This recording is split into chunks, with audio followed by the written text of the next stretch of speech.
देवदत्त साहेबांनी काय अग्रीमेंट केली? या केसची दिशाच बदलून टाकली. गुन्ह्याला सरळ मार्गाने पैसे देऊन एखादी गोष्ट घेणं इतकं सोपं करून टाकलं. पण जज साहेब आपले वकील एक गोष्ट विसरले की एखादी गोष्ट तेव्हाच घेता येते जेव्हा देणार तो देऊ इच्छितो. आणि व्यवसायाच्या बाबतीत हे लागू आहेच. जबरदस्ती शिरकाव करून घेतलेल्या गोष्टींना चोरी किंवा डाका म्हणतात आणि त्याला सुद्धा शिक्षा आहेच. माझा अशील पोटासाठी व्यवसाय करत होता म्हणून तिला नकार देण्याचा अधिकार नाहीये का? माझा या व्यवसायाला नकार आहे हे सांगण्याचा अधिकार तिला नाहीये का? कधीही कोणीही तिच्यावर अत्याचार करू शकतं असं कुठं लिहिलंय का? नकाराचा अधिकार आपल्या सर्वांना आहे आणि जिथे प्रश्न नात्याचा असतो तिथे अधिकार महत्वाचा आहे. बोलणाऱ्यांनी बोलावं आणि सांगणाऱ्या ते समजून घ्यावं, त्या नकाराचा मान राखावा इतकं सोपं आहे.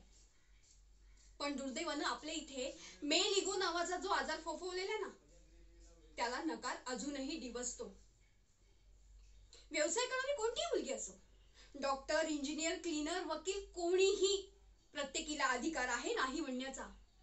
एखादी गोष्ट नको असेल, एखादी गोष्ट तिच्यावर लादली जात नसेल, एखादी गोष्ट तिला आवडली नसेल तर नाही हे तिचं हत्यारही आहे आणि ढालही. एकदा नकार दिल्यावरही हट्टाने एखादी गोष्ट करायला लावणं ही जबरदस्ती असते जी प्रतापरावांनी माझ्या अशिलावर केली. नकार तेव्हाच दिला जातो जेव्हा एखादी गोष्ट करायला आपलं मन तयार होत नाही. आणि आपल्या स्वतःच्या मनाविरुद्ध वागणं हे तर आपल्या स्वतःवरही अन्याय आहे.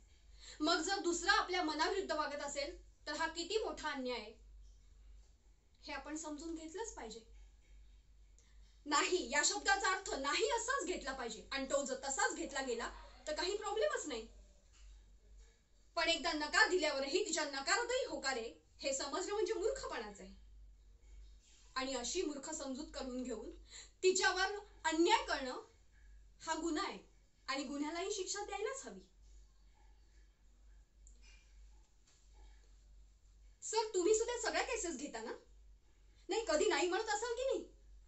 तुम्ही तुमच्या व्यवहाराला नाही म्हणता ना, मला पैसे मिळत नाही, या केसमध्ये काही अर्थ नाहीये, ही केस माझ्यातून सुटत नाहीये असं म्हणता ना?